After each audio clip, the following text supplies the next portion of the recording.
Alright, what's happening, y'all? It's your boy Rico from Street Scores, and man, that boy Chase Young has been activated to the 53-man roster. We got to talk about what his next steps are, because is it guaranteed that he'll play this upcoming game against the Atlanta Falcons? As a person who hates the Falcons more than any other team in the NFL, I sure hope so, man. I would love that, but it's not guaranteed. We got to talk about why. Also, we got to talk about what this means for the roster, and I'm going to give my opinions on whether or not Chase Young should even just play this year at all. I know a lot of people have been talking about whether or not we should just go ahead and rest him for the rest of the year. I'm going to give you both sides of the argument and my opinion on everything. And of course, we got to talk about the football part of it. I mean, what does this mean for the team? This already elite defense could potentially become even more explosive and more dominant. Oh yeah, man, it's over with for y'all, man. This NFC run, like I've been saying, right now we're not afraid of any team, especially in the NFC. We should have beat the Vikings. We did beat the Eagles. Those are arguably the two best teams in the NFC, at least record-wise. The Dallas Cowboys made a huge statement last night, but we're not afraid of anybody. I feel like whoever's the hottest at the end of the season, going towards the end of the season into the playoffs, and whoever is, one of the healthier teams is gonna be the team that ends up in the Super Bowl, honestly. And it's kind of like, why not us? You feel me? So Chase Young coming back is a huge boost to that. We're going to talk about that. But before we do, make sure you subscribe to the channel. Hit the bell next to the subscription button so you get a notification immediately. And every time I release an informative and opinionated video just like this one, make sure you pull up every game day for my live play-by-play analysis and breakdown of everything going on in Commanders games, regular season, and I'm going to speak it into existence postseason as well. I live stream during the Eagles game and the Texans game. Let's keep it going. Make sure y'all keep pulling up. Of course, we're going to laugh together, win or loss. We're going to learn together, win or loss, and make sure y'all pull up every game. But without further ado, let's get it.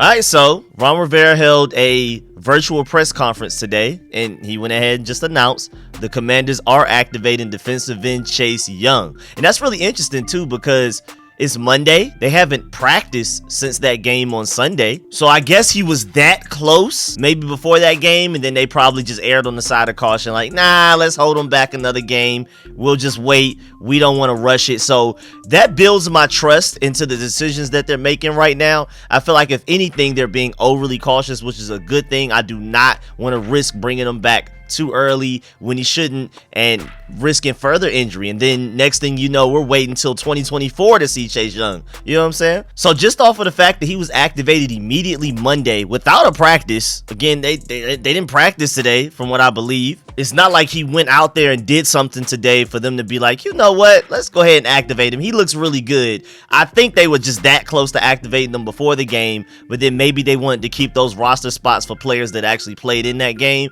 and now they're willing to, because they're gonna have to cut somebody to bring Chase Young up, because he's technically coming off of the PUP list, the IR list in a way. Either way, he doesn't count towards the 53-man roster until today. Now he does, so we're gonna have to cut somebody, play somebody on IR or something like that. We'll see who that ends up being. I'm gonna update y'all on that later whenever we find out. Hopefully we find out while I'm in the middle of recording this video so I can get that to y'all immediately. But it's just the fact that they felt the need to just go ahead and pull the trigger, activate him Monday without having to practice so far after the Texans game. It sounds like we could have some room to be optimistic about his game shape, his health. I mean, the way he was jumping around with Montez Sweat during that game, he looked pretty smooth to me. I mean, in the locker room after the Eagles game, even his dancing looked a little weird.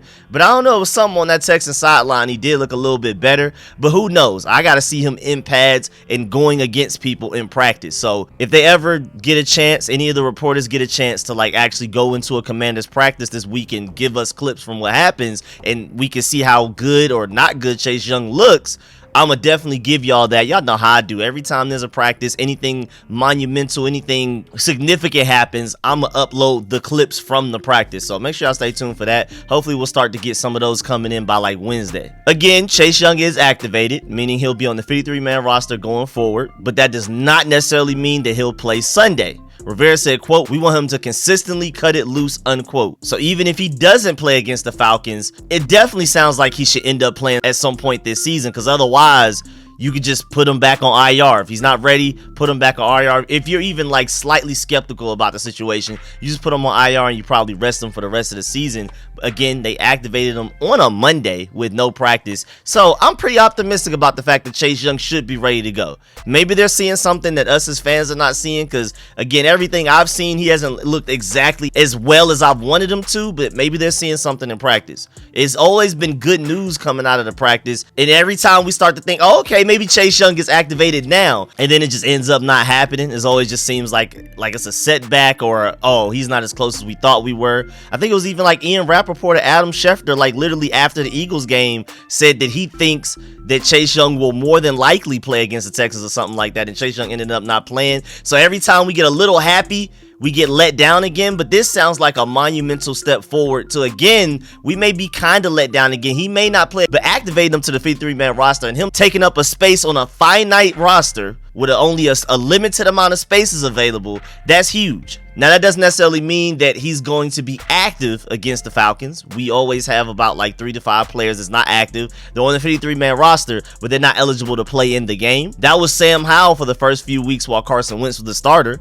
We only had 2 quarterbacks ready to go, and that could be Chase Young against the Falcons. We'll have to see. But just from the fact of him going to the active 53-man roster coming off of the PUP list, even if he doesn't play against the Falcons, I think it's quite likely that he'll play December 4th against the New York Giants at 1 p.m. in New York, New Jersey technically. But I mean, I would love it if he plays against the Falcons, selfishly because my birthday is November 30th. We play the Falcons November 27th. Again, like I've already stated, and y'all already know me, the Falcons, there's no team I hate more in the NFL, just period. And it's a home game in Maryland, so Chase Young can make his debut in the season in his home state. I mean, I just think that's all the way perfect. And again, my birthday is November 30th, so that would be like the Commanders' birthday gift to me by beating the team I hate the most in the NFL. It just doesn't get any better than that. So I really hope he plays. I mean, first of all, selfishly as well, just as a fan, I want to see him just out on the field. This defense has been so dominant.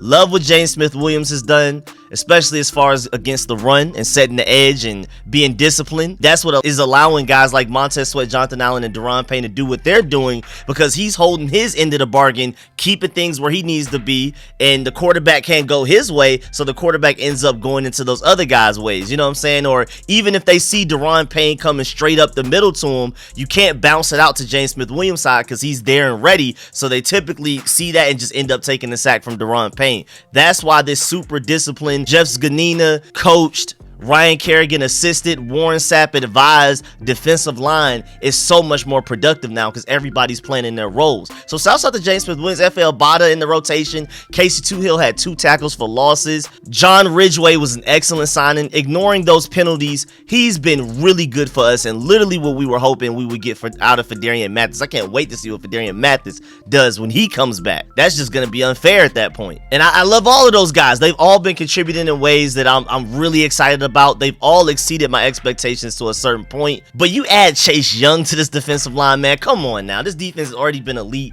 Come on now. So as a selfish fan, I would love nothing more than see Chase Young out there.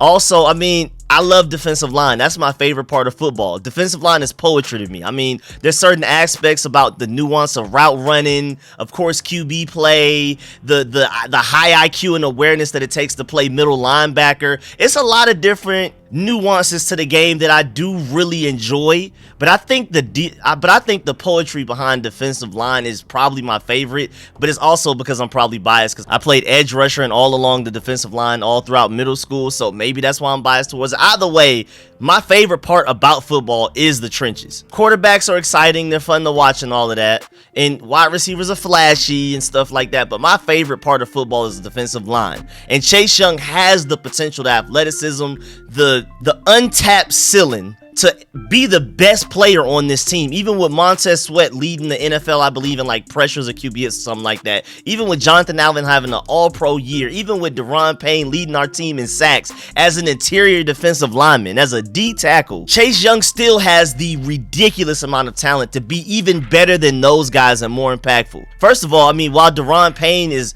our best ball bat downer, if that's a word, Chase Young is our best and undisputed most consistent strip sacker. I mean, he just has a knack for hitting the ball out of a QB's hands and forcing fumbles. I thought he was going to have an amazing year last year, while in the preseason, in that Panthers game, the way he strip sacked Cam Newton, and it just looked like, oh yeah, he's continuing right off from his rookie season. It didn't happen. It ended up not becoming that. But again, to my point, Chase Young just has a real good knack for knocking the ball out of a QB's hands for fumbles.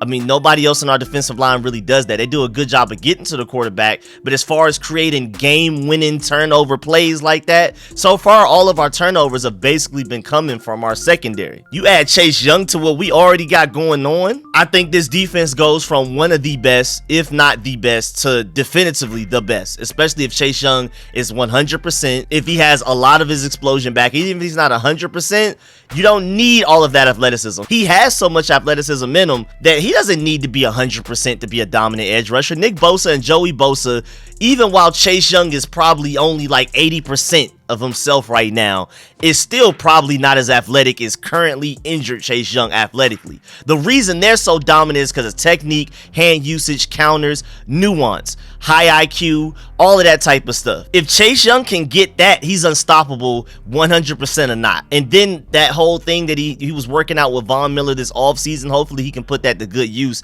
and really show what he learned this offseason. And he's had plenty of time to sit down and watch film and things like that. I mean, when you're hurt, you really can't do much else. I mean, you're going through physical therapy and all of that, but you really don't have much time to do anything else. So this is big, man. I really hope he can come back. Now, the other side of the argument is that I don't want to rush him back because, you know, you don't want to risk a further injury, obviously.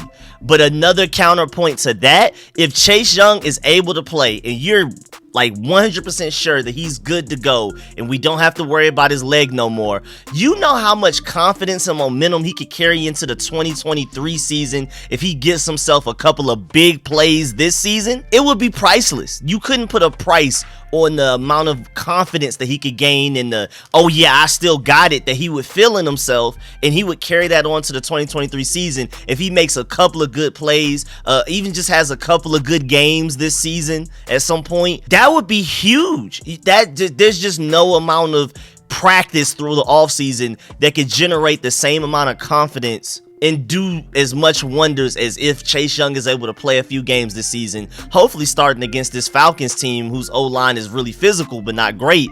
If he goes out there and makes a couple of plays against them and ends the season on a high note, you know what that's going to do for him going into the next season?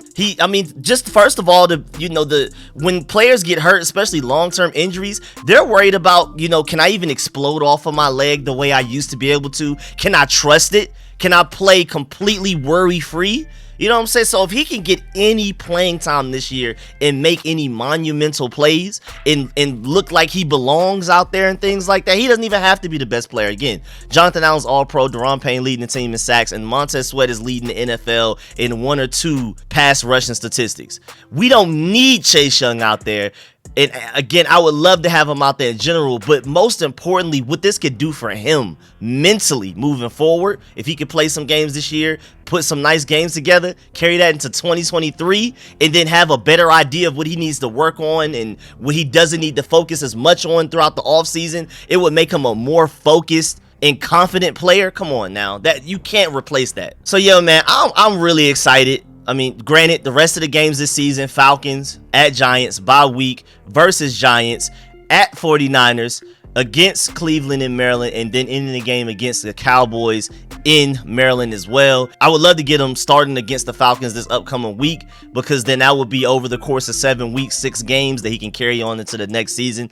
Who knows, man? What if that man just goes out there, dream case scenario, and finds a way to get double-digit sacks in 6 games? I mean, that's the type of production that Michael Parsons is giving the Cowboys. It's not impossible, but man, just imagine, bruh. Comeback player of the year. Got to. Even off of only playing in 6 games. Got to. But yeah, man, that's the end of this video. Please get in the comment section. Let me know how you feel about everything discussed in this video. Please leave a like on this video if you liked it, if you learned anything. And as always, man, I appreciate all of the support, man. Shouts out to all of my sponsors, especially my Pro Bowl sponsors whose name you see scrolling on the screen right now.